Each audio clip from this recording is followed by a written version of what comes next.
Tim, you're there? No, I cannot be there on the 23rd, 24th. So the 22nd, who's, On 22. Yeah, Go ahead, 22, Tim, are you here on 22? I can make sure I am, yes. Okay. so we have Tim here on the 22nd, I am here on the 22nd, Lloyd, and Bill. Okay, so you will, so we have 4. So we have 4 members for the 22nd. So, now, we just need a commitment from everybody.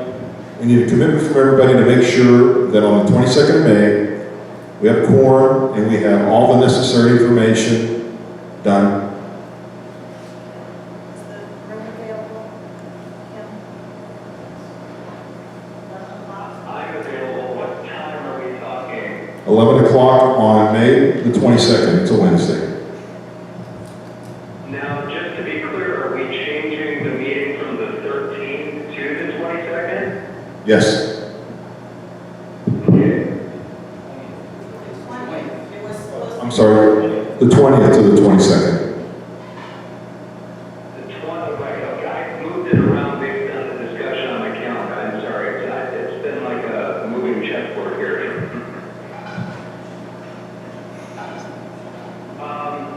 Now, I just booked an airline ticket to come in for a meeting on the 17th of June this morning. Sam, we're going into that discussion. Hold on a second.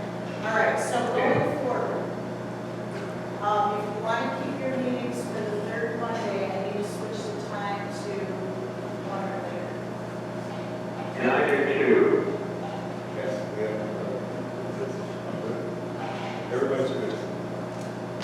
So from now on, everybody will always be 1 o'clock. We're going to be switching your entire schedule for, if it only goes through the end of September, then we can get over it. But your consensus is to go into the third Monday at 1 o'clock. And I think we checked the rooms available. And we'll be putting on a notice that we switch your meetings to the third Monday at 1 o'clock. The first Monday stays. Right, That's starting in June. The first Monday stays at 11 a.m. no, No, what we're doing is the April meeting I'm talking about in May. May, June, what thereafter, not this. No, your regular schedule starting in June will be the third Monday at 1 o'clock. Though that was, where you were not going to 2 meetings, that was for committees. And you tabled that. So we're going to decide that.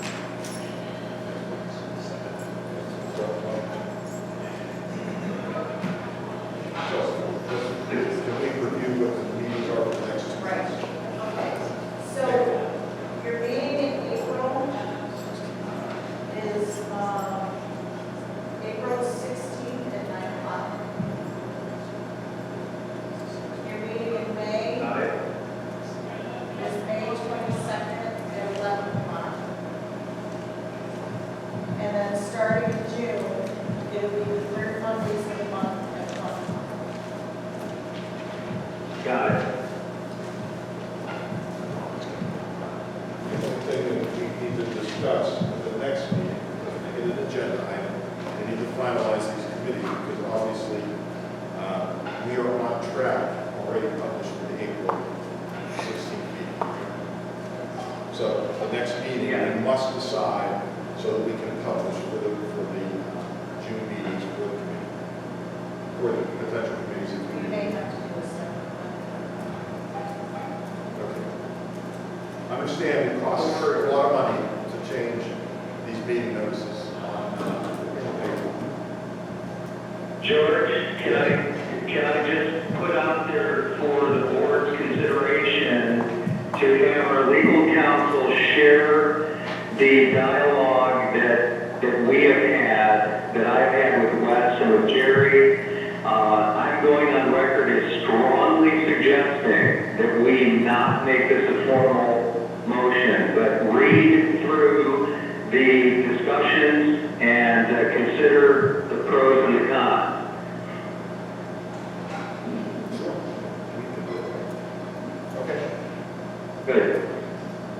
committees. Good. In my opinion, the purpose of these committees is to help us get work done efficiently. And I envision this being onerous and inefficient if those committees are subject to the sunshine law.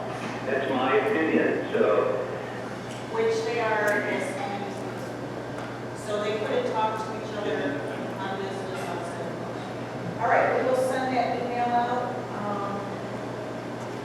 Jared, can you track that down? absolutely, and we may end up making it more verdict than just packages so that, not the whole part, if you will. Yeah, I think it's important. One remaining comment on the number of meetings and canceling the first Monday or tabling it for discussion for committees. Here we're 2 hours into today's meeting and we haven't finished our agenda. We still have a lot of work to do, I think, in the next 3 months as we begin our new committee, our new supervisor roles, budgeting, understanding our scope of our work, getting this contract underway with quality, doing the financing. I'm a little concerned that with 1 meeting a month, we may not get our business done. And I would still advocate for 2 meetings a month, and I hate meetings. But that way, we can always cancel if there's nothing there. We notice for it, cancel. It doesn't cost $1 more to notice for twice a month, and it's a public notice to cancel. I'm not so sure that we should have the 2 meetings a month to be sure that we get our business done, for fear that we run late on deadlines and things we have to do. But that's my views, and I'll defer the board. Yeah. All right, next item, discussion of RFQ for full service CDD management. Yes. Referring back to my previous comment regarding the Heritage Bay Umbrella Association meeting, Heritage Bay uses a company called Infomark that has responsibilities that basically mimic SDS with regard to meeting development and documentation, etc. But they also have responsibilities for maintenance and projects. And the gentleman named Justin Faircloth, working for Infomark, worked hand in hand with all of the quality enterprise as well as CPH engineering during their project, and I believe that was a great contributor towards their success, number one. Number two, as we discussed in the last meeting, the handoff for maintenance and projects, if you will, not major project, but projects between the QCA and the CDD is imminent. It's going to occur in the future. So we need to have in place not only support for the project on the short term, but we need to have support for ongoing maintenance, et cetera. We need to have in place, in my opinion, a management company that was, or that is capable of integrating all those responsibilities. So I would propose that we look at the placement of an RFQ for full service CDD management services. Comments? Comments?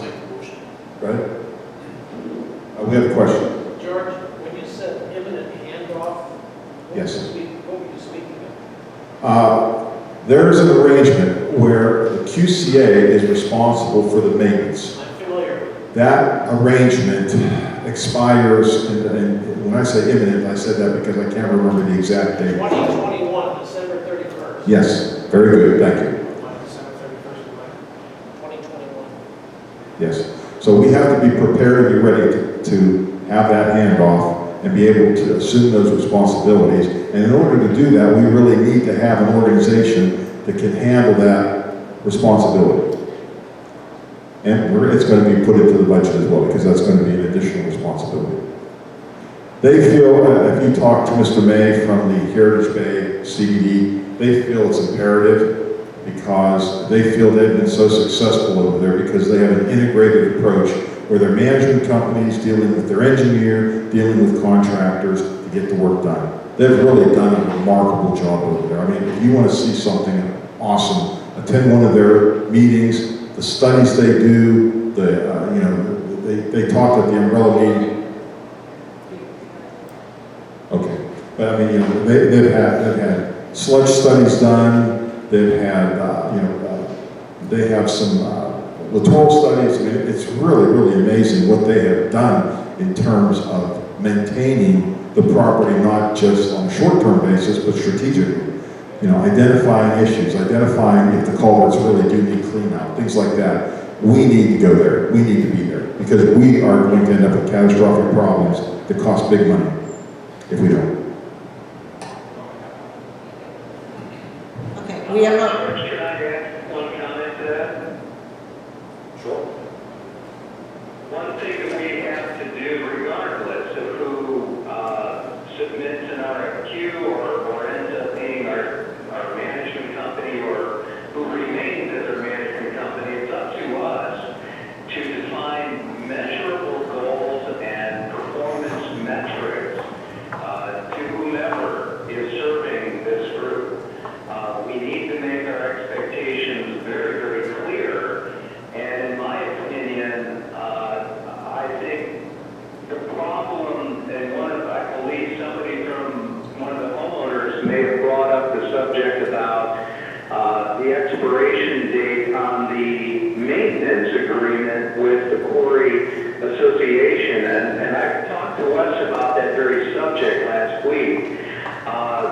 Regardless of the date of expiration on that can be recast at any point or discarded by the parties at any point.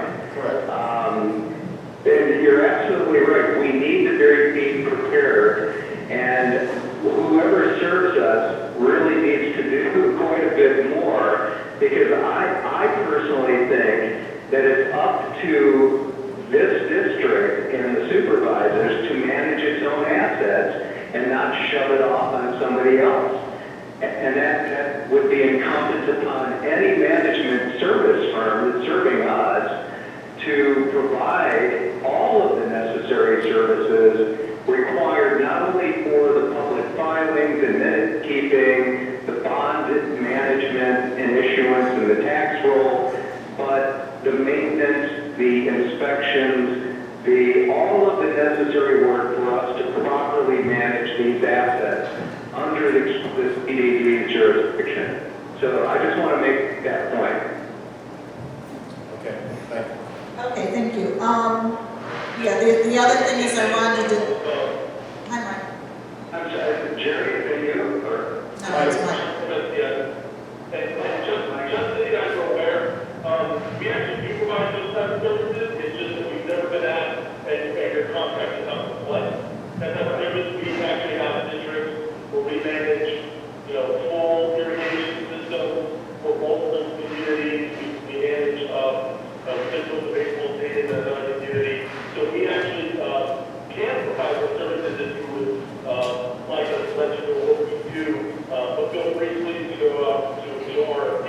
Just know that our current contract never anticipated that we did not have the maintenance being done by the CDP before. The only maintenance was done on contract with the HOA, and that's why we did not provide those type of services. And that is, Mike, I made that point because the agreements that have been historically enforced are historic. They're not forward-looking. We need to look forward. And if that means we need to request those services of you, then you need to be aware of those services. We need to ask you, and we certainly would be open to your response and make sure that everyone has an equal footing. But we have to be clear as a board as to what those needs are. And I think this board, I'm speaking for myself and just my knowledge of what the other board of supervisors, their background, I think we're all in agreement that, we need to have a management company that is out there looking at our assets and truly helping us to manage those assets in a very active role. So we would want you to propose your thoughts as you respond to the RFQ and potentially RFP. So. Now, I have a motion on the floor. I also wanted to point out that I've already talked to the chair, and we probably figured this will be about $80,000 that will be adding to your budget for the increase in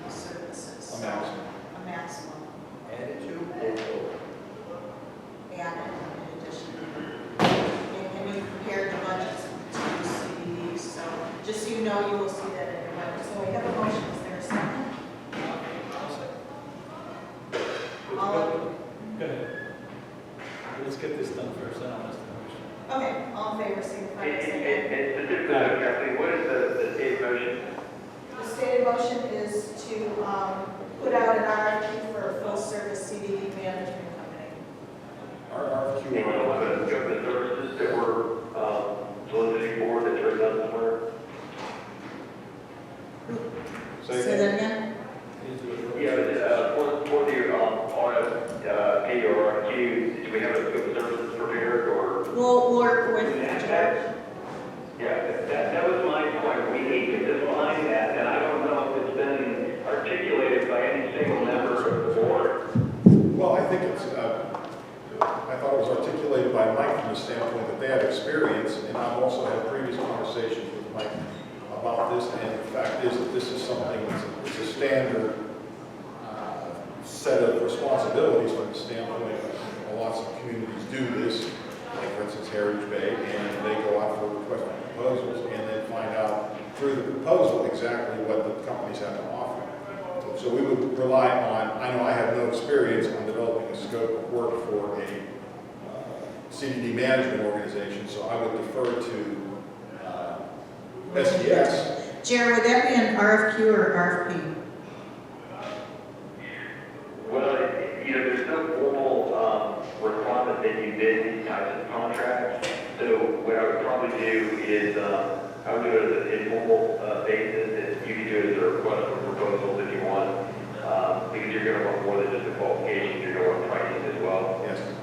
And I would have sort of SDS put together a scope, if you will, and then, if people want to bid on that scope and then add their own services, kind of what George's getting at, it's not a bad idea.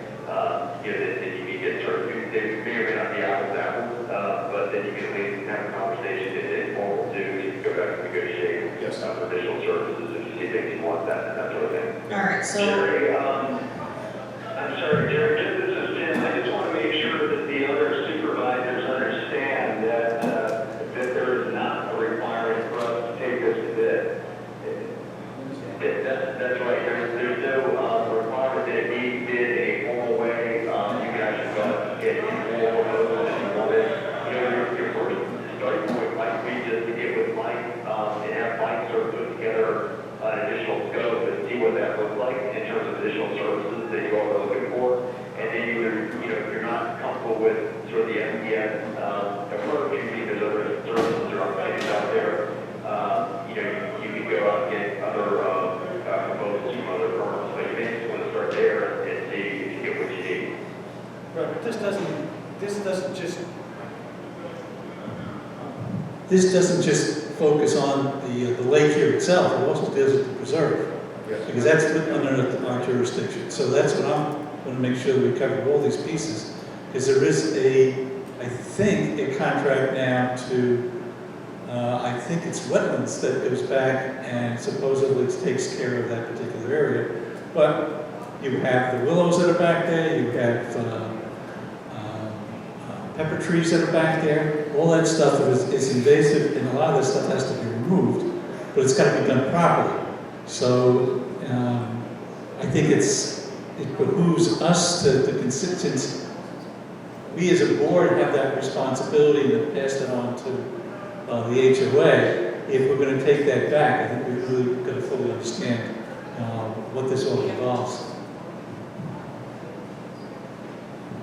One of the things that kind of concerns me is this issue of informality. I mean, I don't want to get too loosey-goosey here, so that I'd like to have a firm process in place where we have a document, and that document is used, as Jared mentioned, and you corroborated sort of what I was saying. We have a basis. I don't know if anybody here has, maybe Tom does, but has some sort of information about a type of contract or specification we would use to get quotation, but I think we need a specification regardless. I mean, an SDS is more than qualified to prepare that, number one. Number two, I would want to go out for formal quotation so we get an apples-to-apples basis so that everyone is quoting on the same rough basis, and if they have exceptions outside of that basis, then they can add it on as a notation for additional monies or for the additional services. That way we can get a true understanding of what is going to be proposed and what the cost of that proposal is.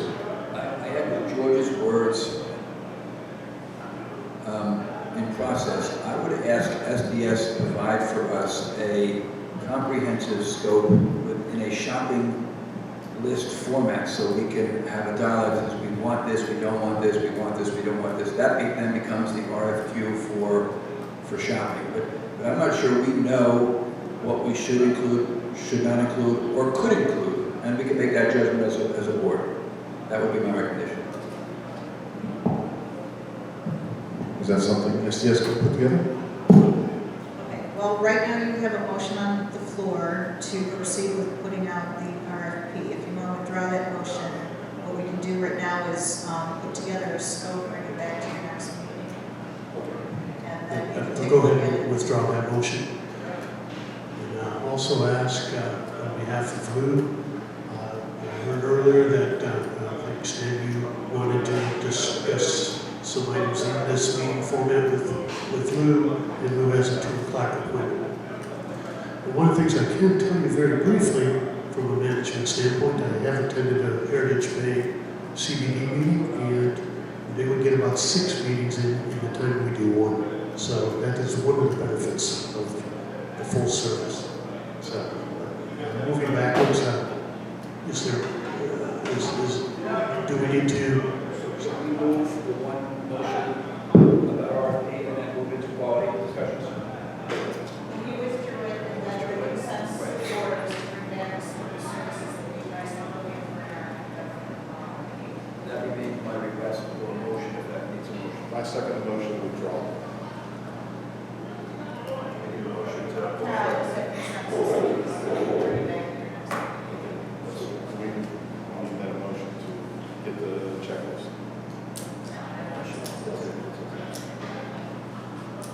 All right, consider resolution number 2019-01. Quality has to read soon, so we're going to switch around and talk a little bit about quality. Okay, is that on the agenda? It actually is.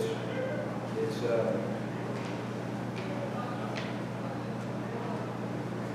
actually is. It would fall under old business status of contractor negotiations, would it not? That was phase 1 contract.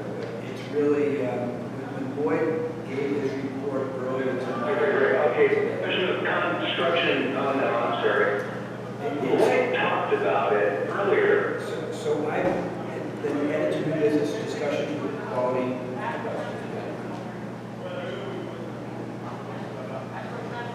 Come on up. So, Consensus to do so? yes. Yes, aye. So, you've heard our discussion. And maybe identify yourself. Lou Gaudier, Quality Enterprises. Who did you say? So you heard our discussions. You read our previous meetings. You know that we'd like to continue our discussions with you. We're going through a whole lot of financing. The odds are high likelihood that we're going to engage you for a phase 2 project.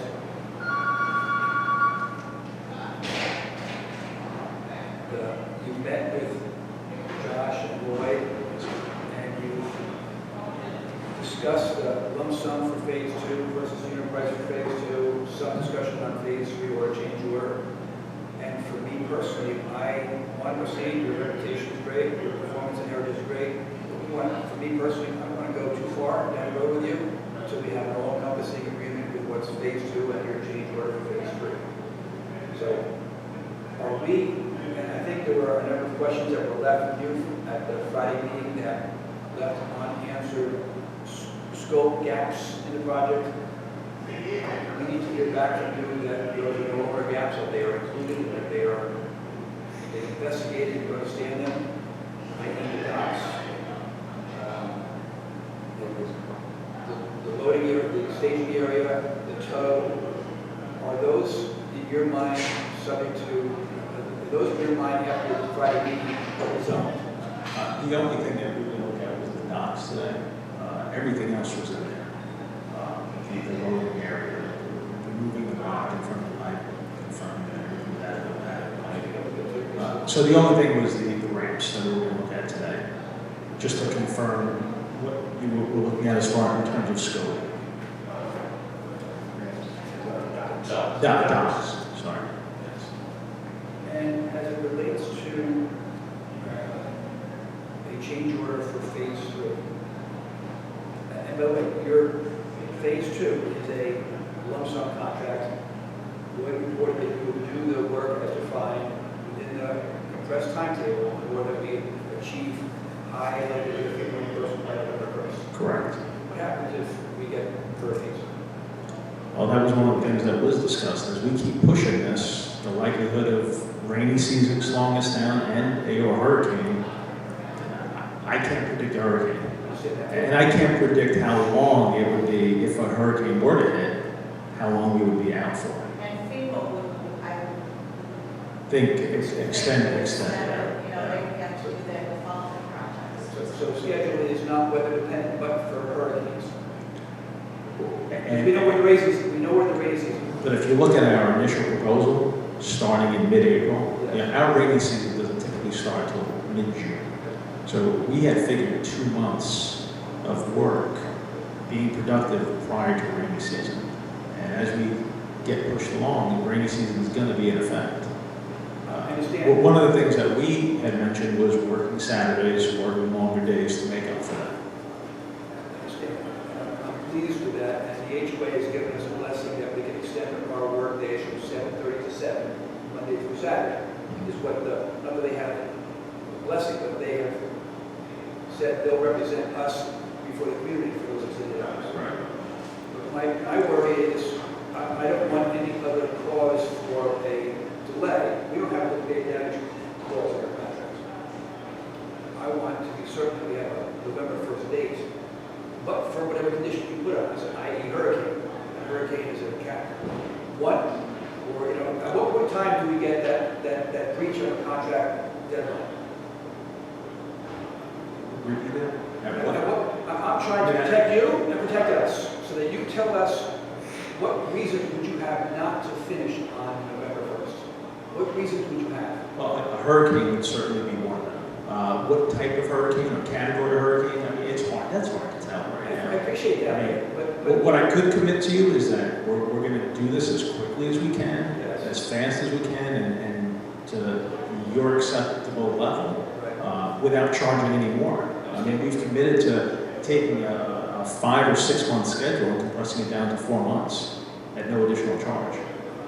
So I think that the pressure is really on you guys to get this thing approved by the bank so we can move forward with this. And each day that goes by makes it a little bit more difficult for us. and you've heard us today speak aggressively with scheduling meetings, Right. so you know that we're doing everything we possibly can. So talk to us a little bit about the change order for phase 3 and how you would recommend we configure that. And I'm going to interject one thing here, please. Josh and I performed our risk review and prepared a risk register. And the purpose of the risk register is to identify problems that could occur on the project and then develop a mitigation plan and an associated cost. And actually, bad weather, hurricanes, and I can't remember, there was actually 3 categories under weather that were included, and the contingency has been adjusted accordingly for those potential eventualities. That's outside the contractor, but that is inside the overall construction cost for the project.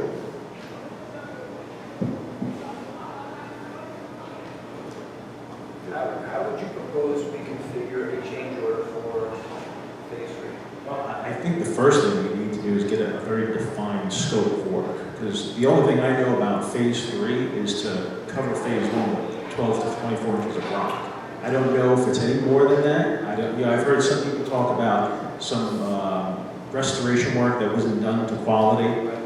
So we really would need a defined scope of work so that we can see what that's going to cost and how long it's going to take as well. So the first thing that I think we all want to affirm with you is not 12 to 24 inches of stone, because that would make the current shoreline for phase 1, I think, really offensive. Right. It's a single 12-inch layer. Okay.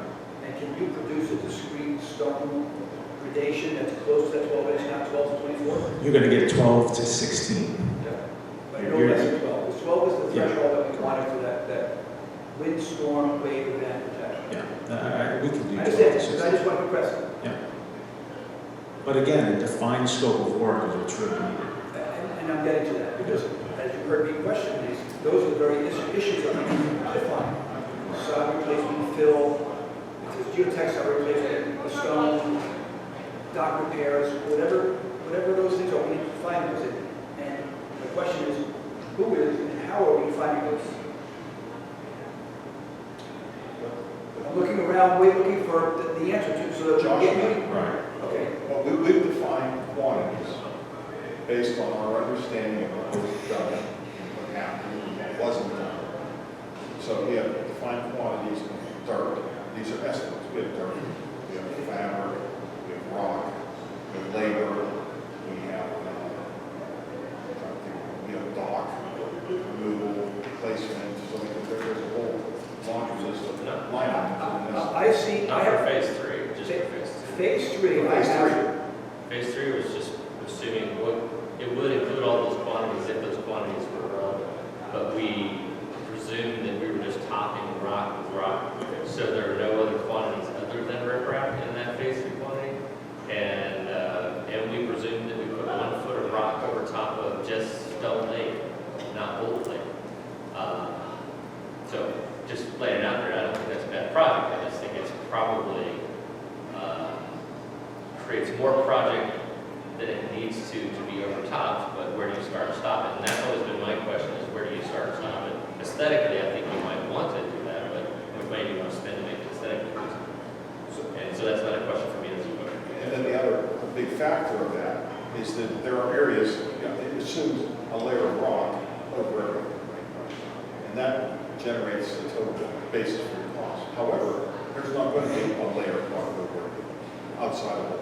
It's just not going to be. There are areas that are adequate. And if they're adequate, do we want to put another layer of rock over top of that? I don't know. And this is what I mentioned earlier,